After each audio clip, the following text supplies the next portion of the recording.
You thinking of moving to Phoenix, Arizona? Before you do, there's 6 things I want to cover that you need to be aware of, because if any of these 6 things are an issue to you, then Phoenix probably won't be a good fit for you. And these are things that you need to be aware of to see if this is going to be the right move for you and your family.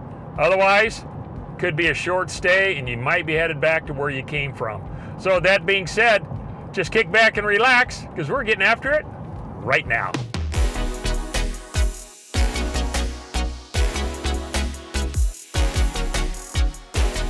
Hey, if this is your first time to the channel and you want to know everything there is to know about Phoenix, Arizona real estate, then be sure and subscribe below and go ahead and tap that bell for notification.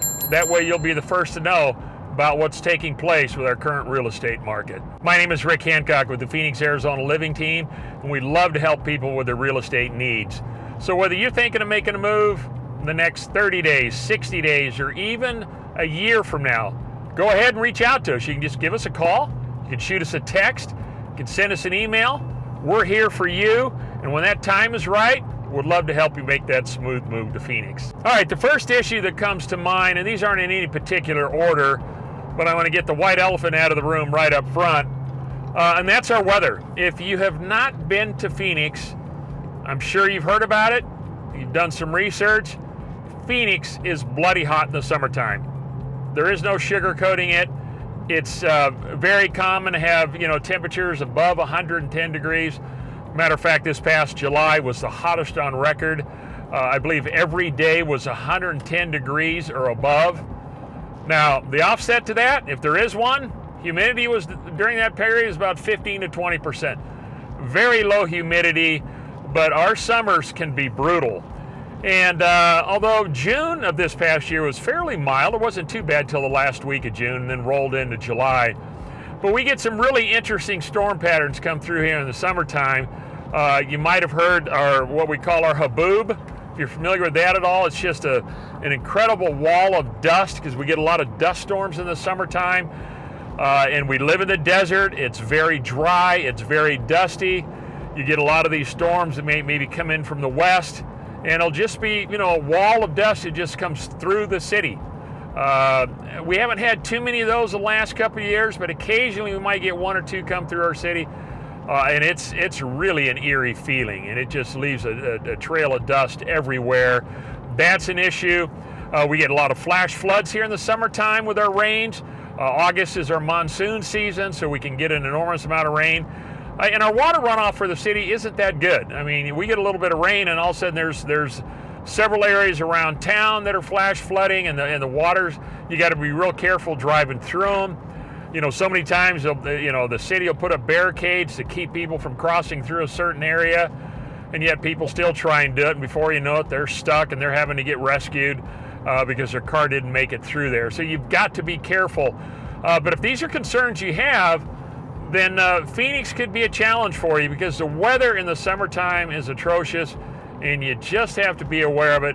Unless you have the good fortune of maybe having a winter home here and a summer home back home where you got flexibility in the summer and you get out of town, just be prepared. Summers are brutal. The second thing that I hear a lot of people bring up, and it's a topic of conversation, is our desert critters that we have in and around the Phoenix area. And it's primarily more common up around the mountain areas of town, where you get, we're known for our scorpions.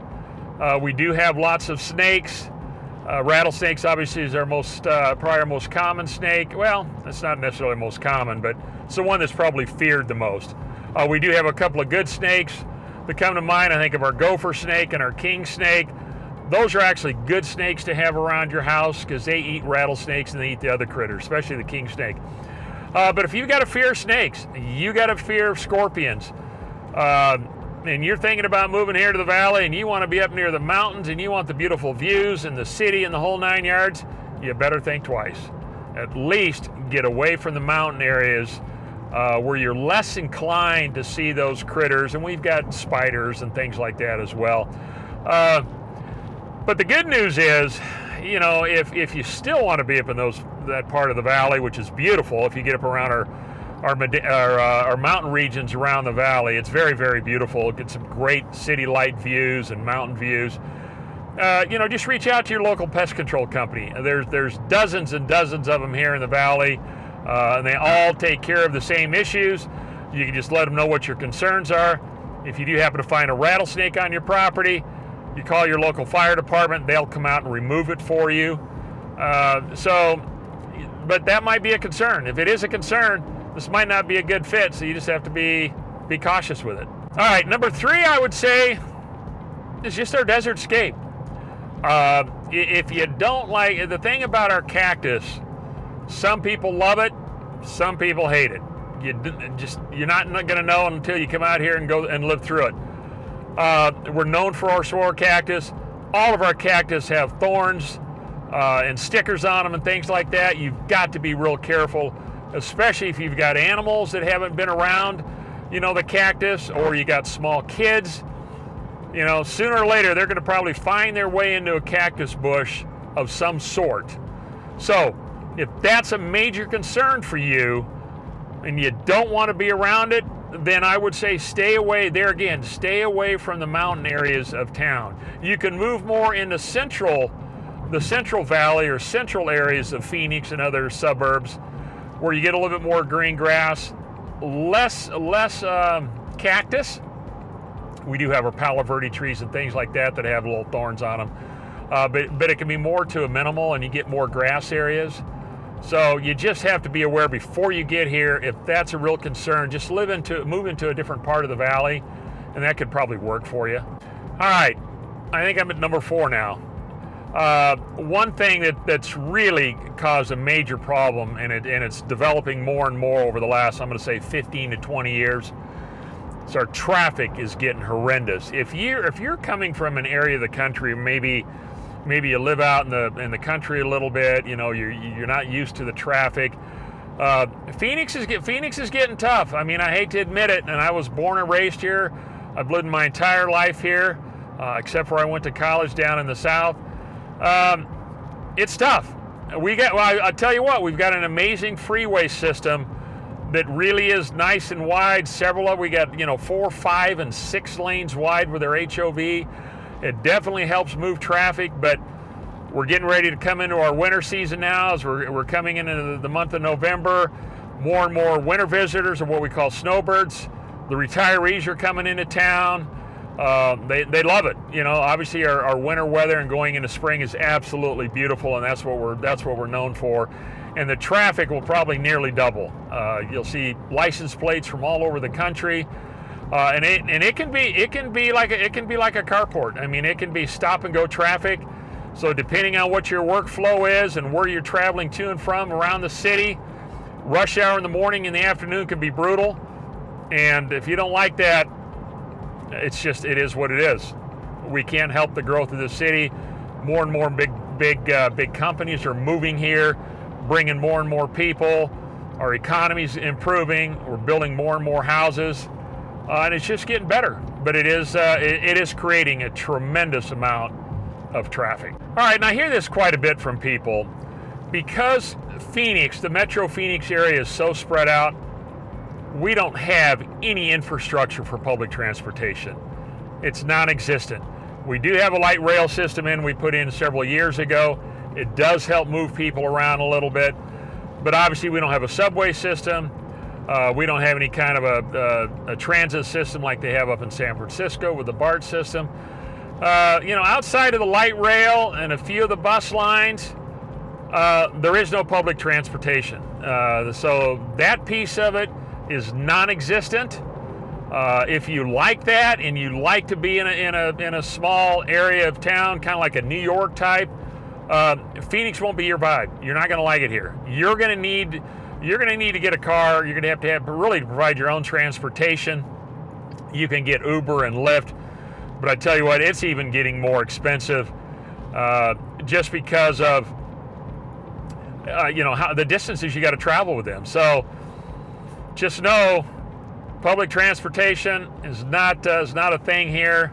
So you're going to be disappointed if that's what you're looking for. All right, and another big item that I've heard people talk about is they really miss the change of seasons. Here we don't have that. I mean, if you come from an environment where you basically got you got the 4 seasons of life throughout the year, that's great. We don't have that here. We have 2. We have summer and we have winter. You know, if you love the fall season, you know, where the leaves drop and they change color, we just don't have that here. You're going to be very disappointed. So if you're looking for that, and you're looking to see that when you come here, it isn't going to happen. But the offset that is we don't have any snow to shovel. So the good news is you can leave your snow shovel and your snow blower behind, because that won't be an issue here. You won't have a need for it. And another thing is kind of a 1A to this one is people just say it's too brown here. There's just not enough color. It's very boring. It's very drab.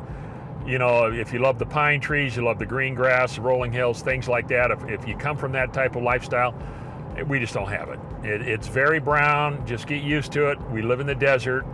It's very arid, very dry, very dusty.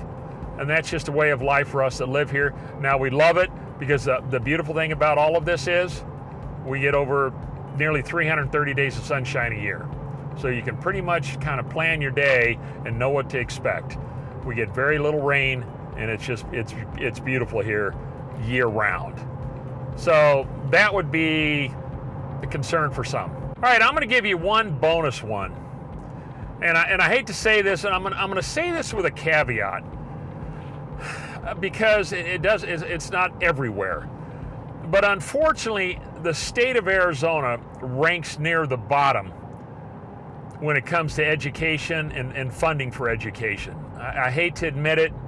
It's very sad to think that, but we're near the bottom of that. Now, so if you've got school-age kids and you're coming here and you want a good quality education, there are some areas in town. There are some incredible, great, highly rated school districts sprinkled throughout the Metro Phoenix area, and you just need to do your research to see where those are. That's where we can come into play. We can help you do that. You know, just reach out to us and let us know. We'd be more than happy to kind of point you in the right direction. If you're looking for a quality school district, there's several of them around town. So it just really depends on when you're looking to move here, what part of town do you want to live in, and then we can best guide you some of the better schools. And we got not only some great public schools, but we got some wonderful charter schools, private schools. We've got all of it, but just overall, sadly, Arizona ranks near the bottom when it comes to funding for our education and our schools. So that would be it. Now, if any of those are a major concern and you can't live without, it could be a possibility that could impact whether or not you live here in the valley or stay long. But, you know, outside of the weather, I mean, if you can adjust to the other things, you know, Phoenix and the Metro Phoenix area, it's just a great place to live. It offers so much. And it's got great weather. It's got great access to different parts. You can drive up north out of town. It's beautiful up there. The weather's great. You can head west to California. It's about 5.5 hours. You know, if you loved Vegas, Vegas the same way. You could drive to Las Vegas. So it's Arizona's really in a great spot and convenient to get around to different parts outside of the city. But overall, it's a great place to live. So if you found it helpful and you liked the video, please give us a big thumbs up. We always appreciate that and appreciate your support of our channel. And if we can ever help you with any of your real estate needs, you know where to find us. Our information is listed below. There's even a link down there to niche.com. So if you want to check out the education districts around town, you can definitely go on that site. That's very informative. And you know, when you're ready to make that move, you know where to find us. I mean, we're here for you and love to help you with your real estate needs when the time is right. Just reach out to us, you know, call us. You can send us a text. You can email us. And if you're ready, we can even hop on a Zoom call. There's a link for that down below as well. And then we can go into more detail about exactly what it is that you're looking for and how we can best serve you. So anyways, I'm just about at my destination. So I wanted to make this quick little video to kind of give you something to think about. And as always, we appreciate your time. Thanks so much for supporting our channel. And when that time is right, you know where to find us. So until next time, hey, We hope we have the opportunity to show you around town one day. Bye now.